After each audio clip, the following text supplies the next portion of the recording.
అంటాడు. పశుధర్మమునందు నాకు ప్రీతి లేదు. కారణం ఏమిటంటే దానివల్ల వచ్చే ఉపయోగం లేదు. కానీ ఒక్క మనుష్యుడు మాత్రం ఒక అదృష్టానికి నోచుకోగలడు. ఈ శరీరంతో ఉన్నాడు కాబట్టి వైభవాన్ని తెలుసుకుని వెళ్ళగలడు. ఏది? శ్రీశైల క్షేత్రం. అందుకే మనుష్య శరీరంతో ఎవరు వచ్చినా వాడి శరీరం పతనం అయిపోయిన తర్వాత వీడు శ్రీశైలం కానీ వెళ్ళాడేమిటి ఈ శరీరంతో అని అడుగుతారట. శ్రీశైలం కానీ వెళ్ళాడేమిటి అని అడిగారంటే ఎంత పెద్ద ప్రశ్నో మీరు ఆలోచించండి. శ్రీశైలం వెళ్ళాడండి అంటే ఏదో ఇంకో చోటికి కూడా వెళ్ళాడండి అన్నట్టు తీసుకోరు. శ్రీశైలంలో అడుగు పెట్టాడు అంటే జీవయాత్రయందే పెద్ద మలుపు. శ్రీశైలంలో వచ్చి మల్లికార్జునుడిని దర్శనం చేశాడా, భ్రమరాంబ అమ్మవారిని దర్శనం చేశాడా పక్కన పెట్టేసేయండి. శ్రీశైలం వెళ్ళాడా, శ్రీపర్వతం మీదకి ఎక్కాడా, వెళ్ళాడు, శ్రీశైల క్షేత్రంలోకి వెళ్ళాడు. శ్రీశైల క్షేత్రమునందు వాసముండడం ఇంకంతకన్నా అదృష్టం లేదు. శ్రీశైల క్షేత్రమునందు ప్రవేశించాడు. జీవయాత్రలో అదొక పెద్ద మలుపు, సామాన్యమైన మలుపు కాదది. అటువంటి శ్రీశైల క్షేత్రమునందు ఎవరైనా ప్రవేశం చేస్తే వాళ్ళకి తరువాతి కాలమునందు ఉత్తర జన్మలను పరమేశ్వరుడు విశేషంగా తగ్గించేస్తాడంటే ఈ ఒక పుణ్యాన్ని అడ్డుపెట్టి ఈశ్వరుని యందు కలిసిపోవడానికి కావలసినటువంటి స్థితికి దగ్గర చేస్తాడు. అసలు ఒక జీవుడికి పంటంతకన్నా ఇంకోటి లేదు. ఒక జీవుడి దౌర్భాగ్యం ఏమిటంటే శరీరాల్లోకి ఎడుతూ ఉండడం. పునరపి జననం పునరపి మరణం పునరపి జననీ జఠరే చయనం జిహ సంసారే బహుదుస్తారే కృపయాపారే పాహిమురారే. అదే పనిగా ఓ శరీరాన్ని విడిచిపెట్టడం, ఇంకో శరీరంలోకి వెడుతూ ఉండడం, తిరుగుతూ ఉండడం, అదే దౌర్భాగ్యం. అలా వెళ్ళవలసిన అవసరం లేకుండా ప్రయాణం పూర్తయిపోవడం, ఎక్కడ నుంచి తాను విడిపడ్డాడో అందులోకి వెళ్ళిపోయి ఇంకా శాశ్వతత్వాన్ని పొందడం, అన్ని యాత్రలకు చరమాంకం. దానికి దగ్గర చేస్తారని గుర్తు ఏమిటంటే శ్రీశైల ప్రవేశం చేస్తారు. ఇప్పుడు ఇంకా మనం బస్సుల్లో వస్తున్నాం. పూర్వం అలా వచ్చేవారు కాదు. డప్పులు డోళ్ళు వాయించుకుంటూ గిరి మార్గంలో వచ్చేవారు. అందులో ఆ శ్రీశైలానికి ఒక ప్రత్యేకత ఉంది. శ్రీశైలం ఒక్కదానికే 2 రకములైనటువంటి ప్రదక్షిణాలు ఉన్నాయి. గిరి ప్రదక్షిణము అంటారు. ఈ గిరి ప్రదక్షిణం చేసేటప్పుడు కూడా 2 ప్రదక్షిణాలు. ఒకటి పద్మ ప్రదక్షిణము అంటారు, రెండవది రామ ప్రదక్షిణము అంటారు. అసలు ఈ శ్రీశైల క్షేత్రాన్ని మీరు చూసినట్లయితే యోగమునందు ఒక పువ్వు ఎలా ఉంటుందో అలా ఉంటుంది ఇది. అందుకే పద్మపత్రములుగా ఉంటాయి ఈ 4 ద్వారములు. 4 వైపులా ఉన్న ద్వారాలు శైవక్షేత్రాలు 4 పద్మములుగా ఉంటాయి. ఇక్కడ ఉండేటటువంటి తీర్థముల యొక్క సంఖ్య చెప్పడం దుస్సాధ్యం అని చెప్పారు. అన్ని తీర్థములతో ఉంటుంది. ఈ తీర్థములన్నీ కేసరములు. ఈ కేసరముల మధ్యలో ఉండేటటువంటి కర్ణికయే మల్లికార్జున శివలింగం. దాని మీద వాలి ఉన్నటువంటి భ్రమరమే భ్రమరాంబ. ఈ పద్మం చుట్టూ చేసే ప్రదక్షిణం చేత ఇక పునర్జన్మ లేదు. వాడు శివుని యందు ఐక్యమైపోతాడు. అంత గొప్ప క్షేత్రం, తనంత తాను అలా వెలిసిన క్షేత్రం ఒక్క శ్రీశైల క్షేత్రమే. రామచంద్రమూర్తి చేసినట్లుగా ప్రదక్షిణం ఒక్కొక్క దిక్కునందు ఒక్కొక్క దేవాలయంలో నియమం ప్రకారం 10 రోజులు 5 రోజులు చొప్పున ఆగుతూ నియమపాలనం చేస్తూ ఎవరు ప్రదక్షిణం చేస్తారో వారికి పరమేశ్వర దర్శనమే అవుతుంది అని. అందుకే మల్లికార్జున లింగం కిందకెళ్ళింది అంటారు. రామచంద్రమూర్తికి ఒకప్పుడు గిరి ప్రదక్షిణంలో శివదర్శనం అవ్వాల్సి వచ్చింది. నరుడు కనుక ఆయనకి కనపడుతూ కిందకి దిగింది శివలింగం. అందుకే మల్లికార్జున లింగం బాగా చిన్న లింగం కింద ఉంటుంది అనడానికి కారణం అదే. కాబట్టి 2 రకములైన ప్రదక్షిణములు కలిగినటువంటి క్షేత్రం. ఇంత గొప్ప శ్రీశైల క్షేత్ర ప్రవేశం చేస్తే వాడికి కలిగేటటువంటి అదృష్టం అంతా ఇంత కాదు. అసలు అంత గొప్ప అదృష్టాన్ని పొందినవాడు పొరపాటున గ్రహపాటున చిత్రగుప్తుడి ఖాతాలో పడలేదనుకోండి, వాడు వెళ్ళాడు అని వాడి జన్మ ఏమైపోతుంది? వాడి జీవుడు ఇంకా కొద్ది జన్మలలో ఆ జీవయాత్ర పూర్తయిపోవలసిన వాడు మళ్ళీ ఇన్ని కోట్ల జన్మలో కిందకెడతాడు. నాన్నగారు అన్న మాట విన్నాడు విఘ్నేశ్వరుడు. అందుకని ఆయనకి హేరంబహ అని ఒక పేరు. హేరంబుడు అంటే ఏమిటో తెలుసా? ఎప్పుడూ నాన్నగారి దగ్గర కూర్చుంటాడు. ఎప్పుడూ నాన్నగారి దగ్గర కూర్చుంటే సేవకపుత్రుడు అంటారు. పనికి మాలిన వాడైతే నాన్నగారి మీద ప్రేమతో నాన్నగారితోనే తిరుగుతూ ఏం చేస్తాడంటే, నాన్నగారండి ఉత్తరీయం వేసుకోండి, నాన్నగారండి కుర్చీ వేసుకోండి, నాన్నగారండి మంచినీళ్ళు తాగుతారా అంటుంటాడు. అలా కాదు. తనంత తాను లోకపూజితుడై, తనంత తాను పరమసమర్థుడై, తండ్రి యందు పరమభక్తితో ఎప్పుడూ తండ్రి దగ్గర కూర్చుని ఉండేటటువంటి వినయవంతుడైన పుత్రుని వలన తండ్రి సంతోషిస్తాడు. అసలు సంతోషము దుఃఖము అని రెండు లేనివాడు పరమశివుడు. అందుకే వృషద్విచిత్రతల్పయోర్ భుజంగముక్తికస్రజో గరిష్టరత్నలుష్టయో సుహృద్విపక్షపక్షయో తృణారవింద చక్షుషో ప్రజామహీ మహేంద్రయో సమప్రవర్తయన్మన కదా సదాశివం భజే అన్నాడు. ద్వంద్వములు లేకుండా ఎప్పుడూ సమానంగా అనుభవించేటటువంటి లక్షణం ఉన్నటువంటి వాడు పరమజ్ఞాని పరమశివుడు. అందుకు ఒకరు త్రిశూలం పట్టుకుంటాడు. ఆ త్రిశూలం పట్టుకున్నాడు అంటే త్రైగుణ్యం శూలమేతస్య పరశు సత్యనిష్టత. ఆయన త్రిగుణాతీతుడై సత్యమునందు నిలబడతాడు. సత్యమే ఆయన. అందుకని ఒక చేతిలో పరశువుని గండ్రగొడ్డలిని, ఒక చేతిలో త్రిశూలాన్ని పట్టుకుంటాడు. అందుకే ఆ మూర్తిని ధ్యానం చేస్తారు సాకారం చేస్తే. ధవళవపుషమిందోర్ మండలే సన్నివిష్టం భుజగవలయహారం భస్మ దిగ్ధాంగమీశం మృగయ పరశు పాణిం చారు చంద్రార్ధమౌళిం హృదయ కమల మధ్యే సంతతం చింతయామి అంటారు. అటువంటి పరమశివస్వరూపం ఏదున్నదో ఆయన వరమిచ్చాడు జీవకోటికంతటికి. శ్రీశైలం ఒక్కటి మీరు వెళ్ళగలిగితే, ఎలాగో అలా కష్టపడి శ్రీశైల క్షేత్రంలోకి వెడితే నేను ఏమిస్తానో మీరు అప్పుడు చూద్దురుగానన్నాడు. అంటే వాడి జీవయాత్ర తగ్గిపోతుంది అని గుర్తు. అంటే ఉత్తర జన్మలలో లేదా ఈ జన్మలోనే ఒక సద్గురువు యొక్క అనుగ్రహం చేత జ్ఞానమును పొందగలిగినటువంటి స్థితిని పొంది ఆ జ్ఞానము వలన మళ్లీ పుట్టవలసినటువంటి అవసరాన్ని పోగొట్టుకుంటాడు. అటువంటి శ్రీశైల క్షేత్ర ప్రవేశం అంత గొప్పదైతే, ఏమో చిత్రగుప్తుడు పొరపాటున వ్రాయకపోతే మా నాన్నగారికి దోషం వస్తుంది. శివుడు అలా అన్నాడని నేను కష్టపడి వెళ్ళాను. చిత్రగుప్తుడు రాయలేరు. సర్వజ్ఞుడైన శివుడు అనలేదు. వాడు వచ్చాడు రా అనలేదు ఆయన. మళ్ళీ పోయాను కోట్ల జన్మలో అని ఏ ఒక్కడు నింద చేసినా మా నాన్నగారి గౌరవానికి భంగం వస్తుందని ఆయన వచ్చి కూర్చున్నాడు. అక్కడ కూర్చుని ఆ క్షేత్ర ప్రారంభంలో కూర్చుని శ్రీశైలం వచ్చావా, వెళ్ళి అక్కడ గోత్రనామాలు చెప్పుకో. వెళ్ళి దర్శనం చేసి వచ్చేయడం కాదు, ఓసారి ప్రకటనంగా నోరు విప్పి చెప్పాలి. ఆత్రేయ గోత్రస్య కోటేశ్వర శర్మనామధేయస్య అని చెప్పుకోవాలి. చెప్పుకుంటే ఆయన రాసుకుంటాడు. వచ్చావు రా వేసుకున్నాను అని వెంటనే ఆయన కంప్యూటర్లో తెలుస్తుంది. ఒరే నువ్వు ఇది ఎన్నో మాట వచ్చావు, అప్పుడే అదృష్టవంతుడు రోయ్, మా నాన్నగారు అనుగ్రహం ఉంది నీకు అంటాడు. తీర్థయాత్రకు వచ్చి తీర్థయాత్ర ఎలా చెయ్యాలో అలా చేసే భాగ్యం పడితే ఎంత మల్లికార్జునానుగ్రహాన్ని పొందినవాడై ఉండాలి వాడు, ఎంత భ్రమరాంబానుగ్రహం పొందినవాడై ఉండాలి వాడు. కాబట్టి అదిగో అటువంటి సాక్షి గణపతి యొక్క దర్శనం అద్భుతం. అందుకే అసలు మీకు ప్రపంచపటంలో ఏ క్షేత్రంలో సాక్ష్యం చెప్పడానికి విఘ్నేశ్వరుడు కూర్చున్నటువంటి క్షేత్రము ఇంకొకటి లేదు శ్రీశైలము తక్క. ఇక్కడ ఒక్కచోటే కూర్చున్నాడు. మిగిలిన ఎక్కడైనా ఆ క్షేత్ర ప్రవేశం చెయ్యడానికి ఆయనకి నమస్కారం పెట్టాలి. ఇక్కడ క్షేత్ర ప్రవేశానికి ఆయనే, క్షేత్రం నుంచి వెళ్ళిపోయేటప్పుడు వ్రాసుకునేది ఆయనే. రెండూ ఆయనే చేస్తాడు. అది విచిత్రం. అంత అద్భుతమైనటువంటి స్వరూపమున్నటువంటి విఘ్నేశ్వర తత్వము ఈ క్షేత్రమునందు ప్రకాశించింది. అందున మీరు చూడండి, ఇక్కడ ఉండేటటువంటి గణపతిని మీరు కొంచెం జాగ్రత్తగా పరిశీలిస్తే నిదానంగా మనిషి కూర్చున్నట్లే ఉంటుంది. అది కూడా ఎలా వ్రాసుకుంటూ ఉంటాడు అన్నది మీరు గమనించండి. వ్రాసేవాడు ఏం చేస్తాడంటే ఇలా వ్రాస్తాడు. చాగంటి కోటేశ్వరారు అన్నారు అనుకోండి, ఉండు అది రాసుకుంటాడు. ఆయన అలా వ్రాయడు, ఇలా రాస్తుంటాడు. పేర్లు అడ్డదిడ్డంగా రాయడు. ఆయన దగ్గర ఒక గొప్పతనం ఉంది. ఆయన ఎందుకు కూర్చున్నాడో తెలుసా? ఆయన ఒక్కడికే ఏకదంతం, ఒకటే దంతం. ఎందుకని అంటే వ్యాసుడు ఒక చమత్కారం చేశాడు. వ్యాసుడు నేను లోకానికంతటికీ పురుషార్థ సమన్వయం పొందడానికి మహాభారతం ఇస్తాన్నాడు. మహాభారత ప్రయోజనం అది, పురుషార్థ సమన్వయం తెలియడం. పురుషార్థ సమన్వయాన్ని తెలియచేయడానికి మహాభారతం ఇస్తాను, వ్రాసేవాడెవరన్నాడు.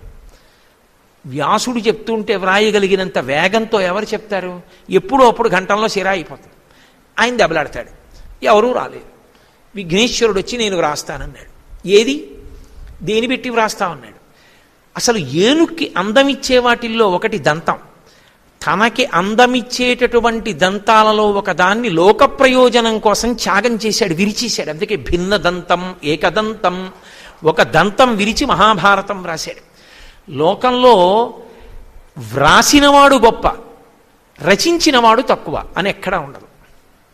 రచించినవాడు గొప్ప, వ్రాసినవాడు గొప్పవాడు కాదు. ఎందుకని? వ్రాసినవాడు ఎవరో వ్రాశాడు పాపం తాళపత్ర గ్రంథాలు, కానీ తాళపత్ర గ్రంథం మీద ఆయన వ్రాసిన ఎవడు చెప్పాడో వాడు రచయిత. కానీ మహాభారతం విషయంలో చెప్పిన వ్యాసుని కన్నా వ్రాసిన గణపతి గొప్పవాడు. ఎందుకో తెలుసా? ఓ కారణం ఉంది. దాన్ని భారత గుట్టు అంటారు. వ్యాసుల వారికి చికాకు వచ్చింది. ఆయన ఓ శ్లోకం చెప్పి ఇలా చూసేవాడు, అనేవాడు ఈయన. అయిపోయింది చెప్పనేవాడు. అసలు ఆగడానికి లేదు. ఏడు ఎన్ని చెప్పినా రాసేసానంటాడేమిటి, అలిసిపోయానండో లేకపోతే అండేమిటి అని సంక్లిష్టమైన శ్లోకాలు చెప్పాడు. వ్రాయడం అంత తేలిక కాదు. ఏమన్నారు అని అడగాలి, అడిగి ఒత్తులు జాగ్రత్తగా వెయ్యాలి. అలాంటి శ్లోకాలు చెప్పేవాడు. ఆయనకొక్కడికి అలా వినగలిగిన చెవులు, మిగిలిన ఏ స్వరూపానికైనా వింటున్నాడో లేదో తెలియదు.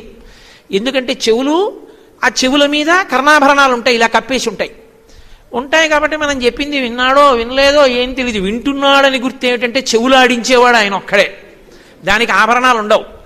అందుకే ఆయన చెవుల మీద శూర్పకర్ణం, చాలా సంతోషం తండ్రి, మేం చెప్పింది వింటున్నామన్న తృప్తి మాకు నీ దగ్గరికి వస్తేనే కలిగిందన్నారు. ఆ చెవులు ఆడిస్తూ వింటూ ఉంటాడు. అలా వింటూ ఎంతో క్లిష్టమైన శ్లోకం వ్యాసుల వారు చెప్తే అనేవాడు. వ్యాసుడు అలిసిపోయాడు. ఏమిట్రా ఈ గొడవ, నాకు ఇలాంటివాడు దొరికాడు, అసలు ఆగడానికి లేదు, విశ్రాంతి లేదు. ఎక్కడైనా వ్రాయసగాడు విశ్రాంతి అడుగుతాడు లేఖకుడు, ఇది ఎక్కడ గొడవ, చెప్పేవాడిని విశ్రాంతి, నాయన కొంచెం సేపు ఆపుదాన్ రా అని అడగవలసి వస్తోందని. భారత గుట్టు అంటారు దాన్ని. భారత గుట్టుకి కారణమైన వాడు విఘ్నేశ్వరుడు. అంత బాగా వింటాడు, అంత బాగా వ్రాస్తాడు. ఓ 1000 మంది తోసుకుంటూ లోపలికి వెళ్ళిపోయి, కొంతమంది ఏమో గం గణపతయే నమః అని అరిచేవాడు ఓడు, ఓం విఘ్నేశ్వరాయ నమః అనేవాడు ఓడు, శుభకశ్చైకదంతశ్చకమిలోక జగన్నక అనేవాడు ఓడు, డప్పు కొడుతూ జై జయశంకర హర హరశంకర అనేవాడు ఓడు. ఇందులో ఎవడో వాడు వచ్చి ఓ పేరు చెప్పాడు అనుకోండి, ఓ పేరు రాశాడు అనుకోండి, అప్పుడు చిత్రగుప్తుడికి ఈయనకి గొడవ. మళ్ళీ కాదు, అంత బాగా వ్రాస్తాడు.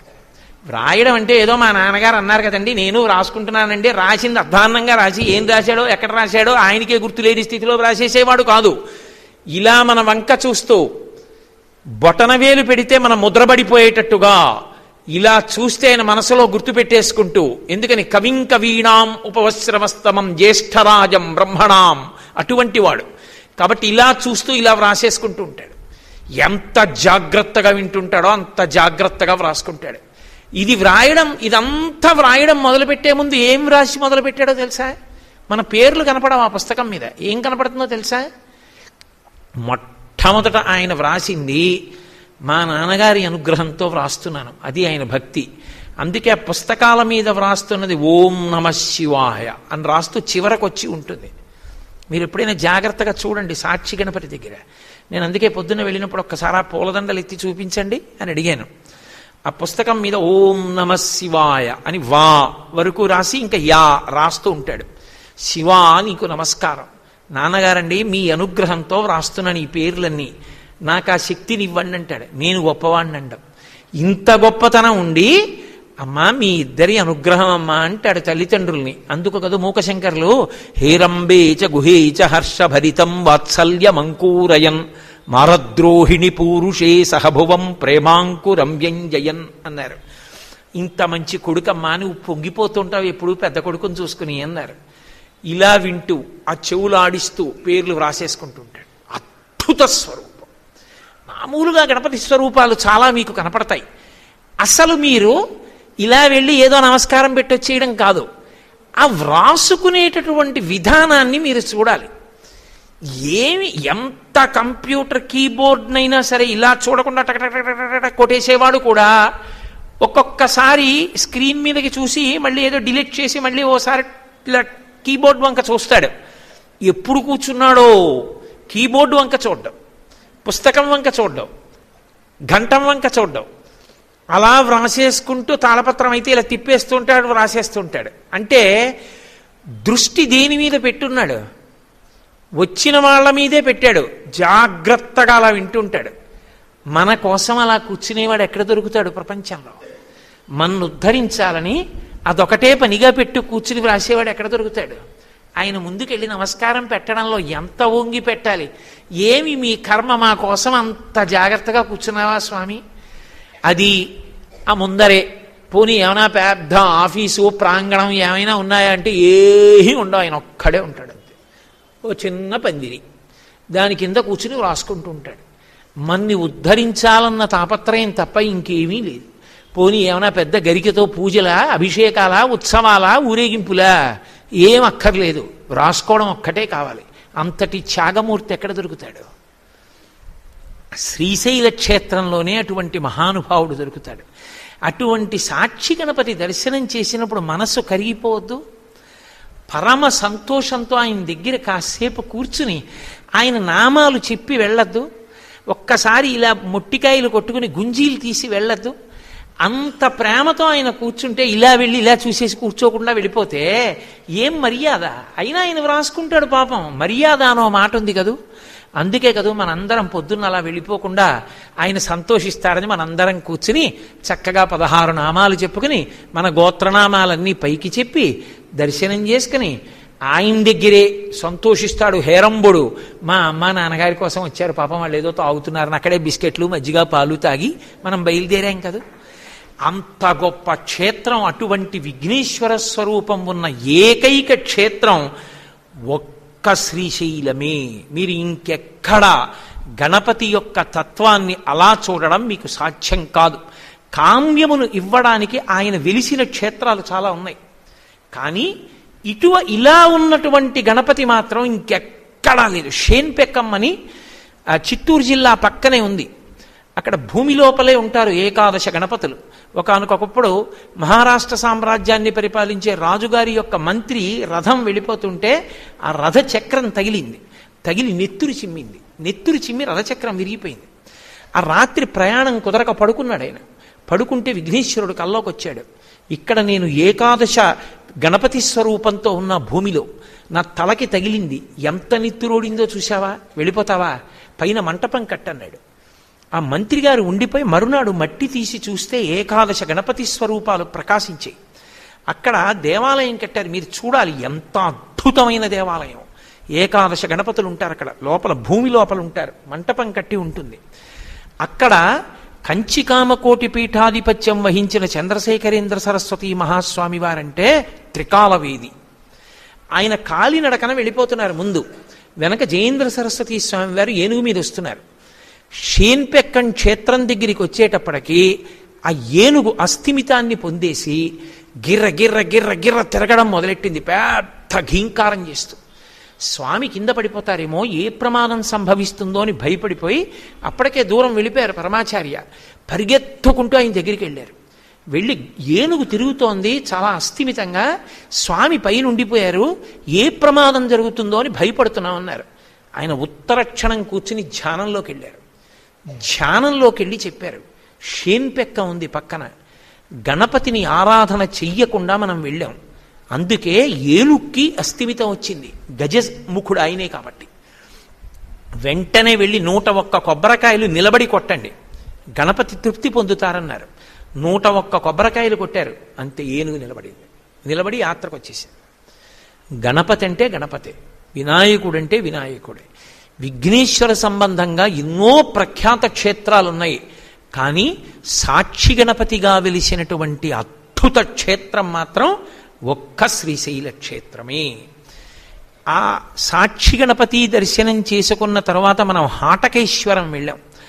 హాటకేశ్వరము అనబడేటటువంటి క్షేత్రంలో శివలింగం ఎప్పుడు ఆవిర్భవించింది అంటే అది చెప్పడం ఎవరికీ సాధ్యం కాదు అన్నారు. మల్లికార్జున లింగం గురించి అయినా చెప్పగలమేమో కానీ ఆ ఒక్క శివలింగం గురించి చెప్పడం ఎవరికీ దుస్సాధ్యము. అందుకే దానికి స్కాందంలో పౌరాణిక నామం ఏమిటో తెలుసా?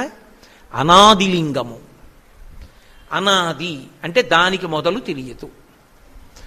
ఆ క్షేత్రానికి ఒక ప్రఖ్యాతి ఉంది. ఒక్క శ్రీశైల క్షేత్రంలో హాటకేశ్వరంలోనే ఆ ప్రఖ్యాతి. అది బంగారు లింగం. ఎవరికి కనపడుతుందో తెలుసా? పరమభక్తి తత్పరులైన వారికి మాత్రమే కనపడతాడు.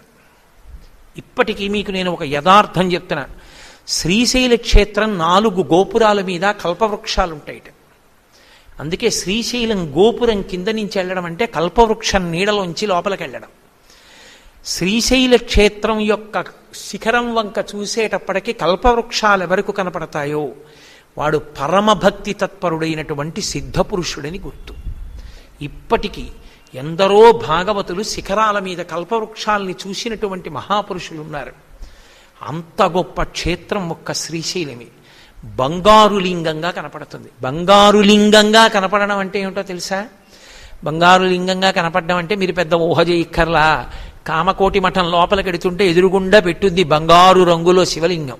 నేను ఇప్పుడే సాయంకాలం చూసి అనుకున్నా, దీని చుట్టూ దీపాలున్నాయి. ఆర్ద్రా నక్షత్రంతో కూడిన సోమవారం దీపాలన్నీ ఆర్పేసి దాని నిండా దీపాలు వెలిగించి ప్రదోష వేళలో దర్శనమిస్తే ఎంత బాగుండేదో అనుకున్నాను.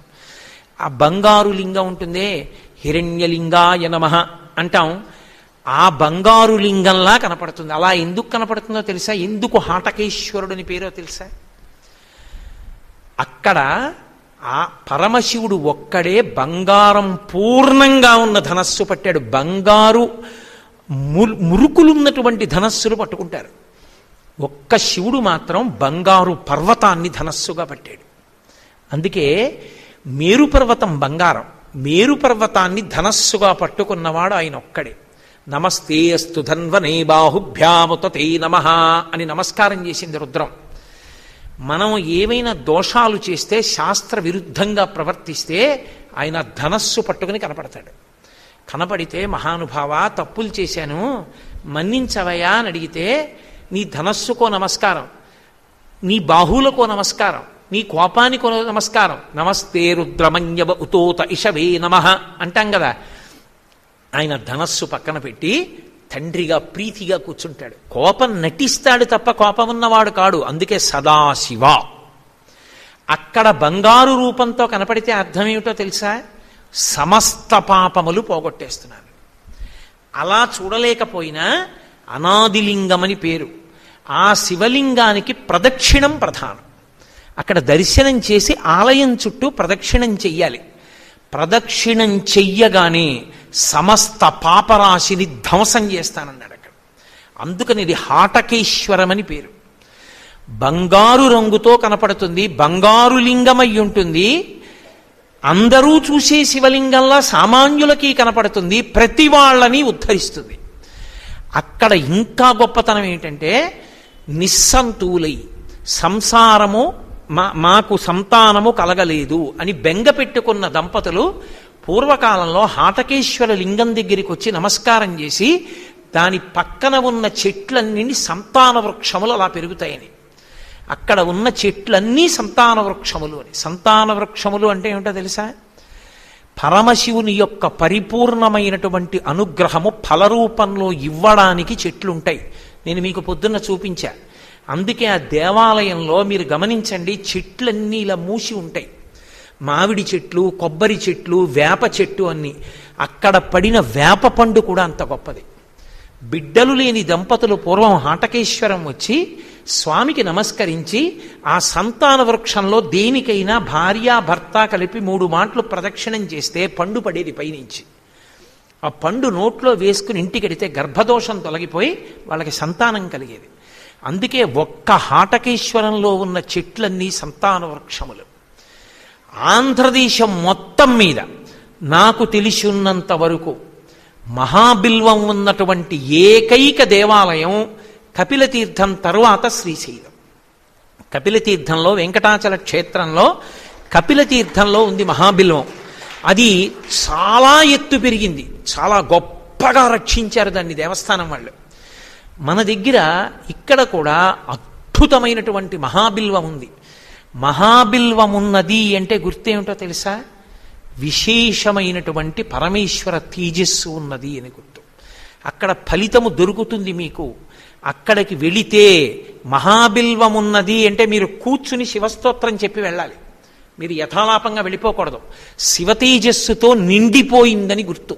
అక్కడొక్క చోటే మహాబిల్వం నిలబడుతుంది తప్ప మీరు ఎంత ప్రయత్నించండి మహాబిల్వం నిలబడదు. నేను పేర్లు ఎందుకు చెప్పాలి? కొన్ని దేవాలయాల్లో మహాబిల్వం చెట్టుని నిలబెట్టడానికి ఎంత ప్రయత్నమో చేసి వ్యవసాయ శాస్త్రజ్ఞుల్ని కూడా తీసుకొచ్చి పరిశ్రమించిన మహాబిల్వం అంకురం కూడా వీలేదు. అటువంటిది ఒక్క హాటకేశ్వరంలో మాత్రం అద్భుతమైనటువంటి మహాబిల్వం ఉంటుంది. అంటే అది ఎంత గొప్ప క్షేత్రమో, ఆ క్షేత్రాన్ని దర్శనం చేయడం ఎంత అవసరమో మనం గమనించవలసి ఉంటుంది. అక్కడే ఒక ఆశ్చర్యకరమైన విషయం. మర్రి చెట్టుకు ఒక్కదానికే శాస్త్రంలో స్వయంభూ అని పేరు. పరమశివునికి నమస్తే, ఆయనకి వృక్షేభ్యో హరికేశాయోపవీతి నే పుష్టానాం పతయే నమో నమో అంటాం. వృక్షస్వరూపమై వృక్షమునందు ఆకుపచ్చతనమున్నవాడు అని. అది ఏదో తెలుసా మీకు? మర్రి చెట్టు. మిగిలిన వాటికి కూడా ఉంటుంది కదండి ఆకుపచ్చతనం అనొచ్చు. మర్రి ఆకు ఒక్కటే కొంత ఎండిన తర్వాత మీరు నీళ్లలో పెట్టండి, వెంటనే ఆకుపచ్చగా అవుతుంది. అది శివతత్వం. అందుకే మర్యాకు విష్ణువుకి శివుడికి సమాన ప్రీతి. మర్యాకు మీద వటపత్రశాయి పడుకుంటాడు. కరారవిందేన పదారవిందం ముఖారవిందే వినివేశయంతం వటస్య పత్రస్య పుటేశయానం బాలం ముకుందం మనసా స్మరామి అంటాడు శ్రీకృష్ణ కర్ణామృతంలో లీలాశకుడు. ఆ బొటనవేలు నోట్లో పెట్టుకుని మార్కండేయ మహర్షికి దర్శనమిచ్చాడు. ప్రళయ జలాల మీద తేలుతూ పరబ్రహ్మతత్వమై దర్శనమిచ్చాడు. అది వటపత్రశాయి మర్యాకు మీదే పడుకున్నాడు. ఎందుకంటే దానికొక్కదానికే పత్రహరిత నీటిని తగిలితే తాను నిలబడుతుంది ఆకుపచ్చగా. పరమశివుడు మర్రి చెట్టు కిందే కూర్చున్నాడు. వట విటపి సమీపే భూమి భాగే నిషణ్ణం సకలముని గణానాం జ్ఞానదాతారమారాత్ త్రిభువన గురుమీశం దక్షిణామూర్తి జేవం జనన మరణ దుఃఖచ్ఛేద దక్షన్నమామి. మర్రి చెట్టు కింద కూర్చుని చిన్ముద్ర పట్టి సనకసనందనాది మహర్షులను అనుగ్రహించాడు. అదొక్కటే ఆధార శాఖల్ని దింపుతుంది.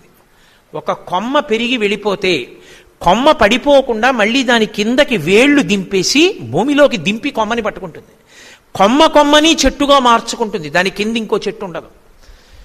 అది శివస్వరూపం అంటే. అందుకే మర్రి చెట్టే శివుడు. ఒక్క హాటకేశ్వర క్షేత్రంలో మీ అందరూ పొద్దున్న చూశారు. మహానుభావుడు నిజంగా ఎక్కడికి వెళ్ళినా ఏమి శివతత్వమో ఆయనకి ఎలా దర్శనమయ్యేదో శ్రీకాళహస్తి వెడితే అర్ధనారీశ్వర స్వరూపం ఎక్కడుందో కళ్ళు మూసుకుని చెప్పారు. మహానుభావుడు కాళహస్తి ఇక్కడికి వచ్చి శ్రీశైల క్షేత్రానికి వచ్చి ఆ బయట ఉన్నటువంటి మర్రి చెట్టు దగ్గర అకస్మాత్తుగా గట్టెక్కి నిలబడ్డారు.